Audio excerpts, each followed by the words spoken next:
যেই যুক্তরাষ্ট্রের নাক গলানোয় বেজেছিল যুদ্ধের দামামা, সেই যুক্তরাষ্ট্রের মধ্যস্থতাতেই শান্তি ফিরল মধ্যপ্রাচ্যে। যদিও পুরোপুরি শান্তি ফিরেছে বলা যাচ্ছে না, কারণ এটি যুদ্ধবিরতির ঘোষণা মাত্র, যেটিতে রাজি হলেও কিন্তু রয়েছে ইসরায়েলের।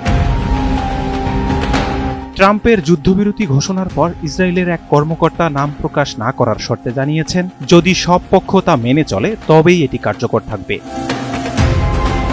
বাংলাদেশের প্রথম ইমিউনিটি বুস্টার সমৃদ্ধ ফ্যান্টাস্টিক হ্যাপি এনার্জি বিস্কিট। এদিকে ইরানের পররাষ্ট্রমন্ত্রী বরাবরই বলে আসছিলেন, ইসরায়েল যদি অবৈধ আগ্রাসন বন্ধ করে তাহলে তাদেরও হামলা চালিয়ে যাওয়ার ইচ্ছে নেই। অবশেষে যুদ্ধবিরতির খবর জানায় ইরানের রাষ্ট্রীয় সংবাদ মাধ্যম প্রেস টিভিও।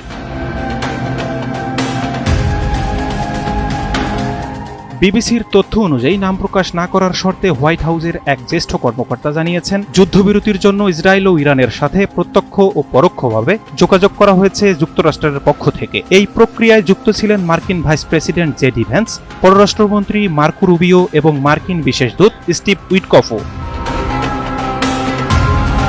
এদিকে যুদ্ধবিরতি শুরুর পর যুক্তরাষ্ট্রের প্রেসিডেন্ট ডোনাল্ড ট্রাম্প ইরান ও ইসরায়েলের প্রতি বলেছেন, দয়া করে লঙ্ঘন করবেন না। অথচ মাত্র দুদিন আগেও যুদ্ধবন্ধে এমন উদ্যোগের পথে হাঁটেননি ট্রাম্প।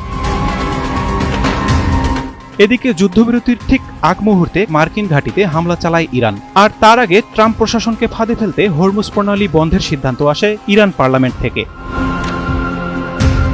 এর পরপরই 24 জুন মঙ্গলবার বাংলাদেশ সময় রাত 4টার দিকে মার্কিন প্রেসিডেন্ট ট্রাম্প সামাজিক যোগাযোগ মাধ্যম ট্রুথ সোশ্যালে ঘোষণা দেন, ইসরায়েল ও ইরান পূর্ণাঙ্গ যুদ্ধবিরতিতে সম্মত হয়েছে।